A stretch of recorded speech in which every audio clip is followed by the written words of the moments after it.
Apple's been very fortunate. It's been able to introduce a few of these into the world. In 1984, we introduced the Macintosh. It didn't just change Apple, it changed the whole computer industry.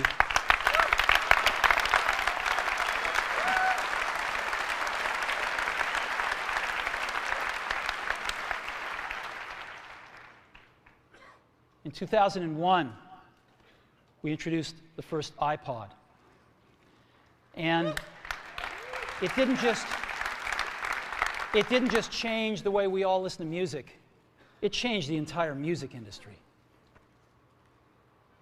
Well, today, we're introducing 3 revolutionary products of this class. The first one is a widescreen iPod with touch controls.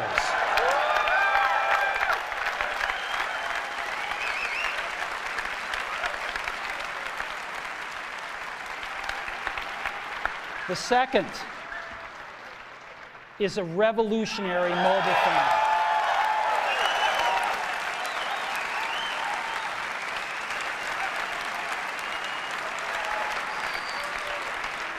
And the third is a breakthrough internet communications device.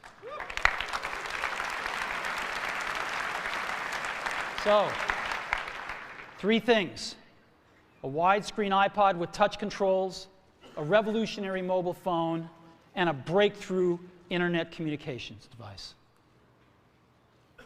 An iPod, a phone, and an internet communicator. An iPod, a phone. Are you getting it? These are not 3 separate devices. This is one device. And we are calling it iPhone.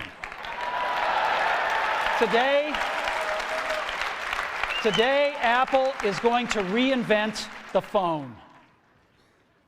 And here it is.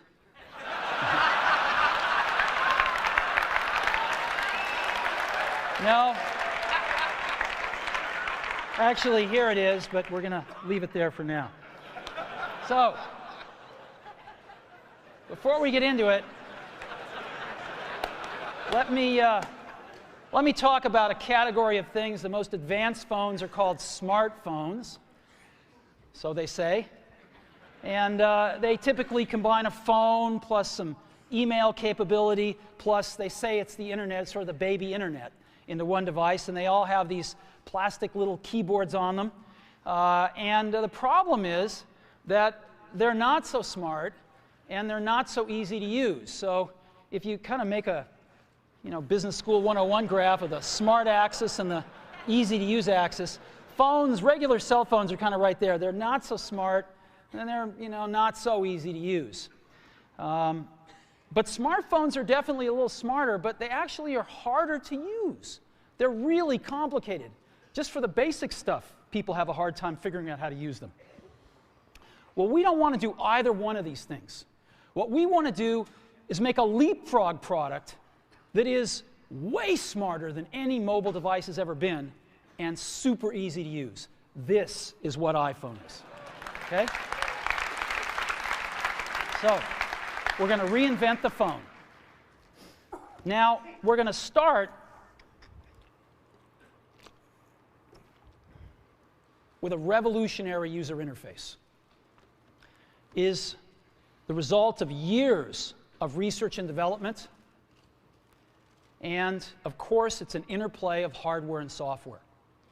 Now, why do we need a revolutionary user interface? I mean, here's 4 smartphones, right? Motorola Q, the BlackBerry, Palm Treo, Nokia E62, the usual suspects. And what's wrong with their user interfaces? Well, the problem with them is really sort of in the bottom 40 there. It's this stuff right here. They all have these keyboards that are there whether you need them or not to be there. And they all have these control buttons that are fixed in plastic.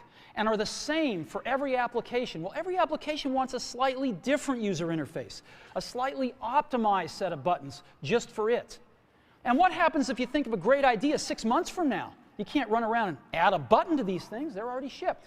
So what do? It doesn't work because the buttons and the controls can't change. They can't change for each application, and they can't change down the road if you think of another great idea you want to add to this product.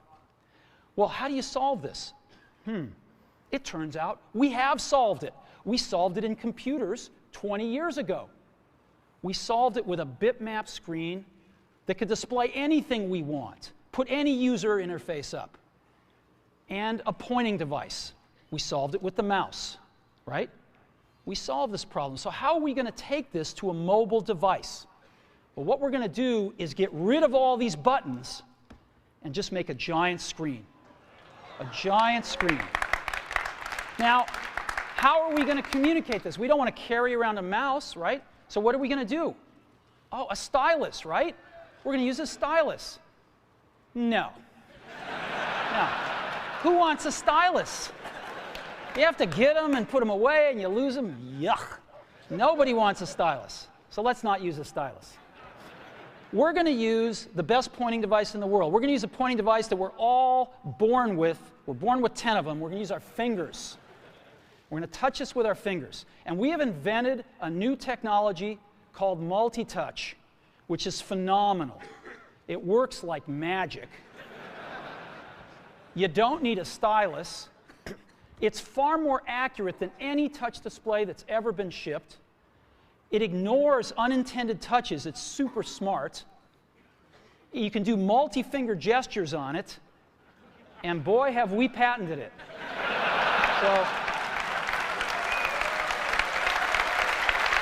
So,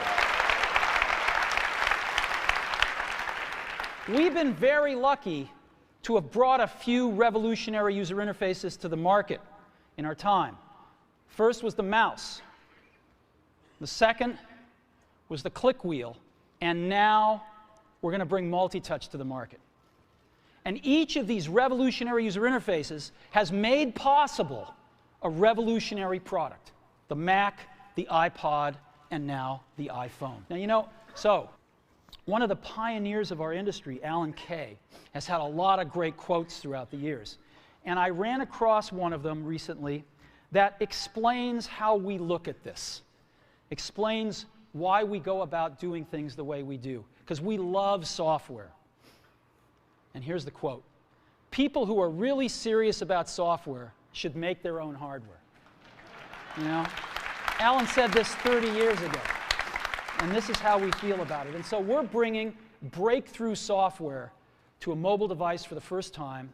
It's 5 years ahead of anything on any other phone.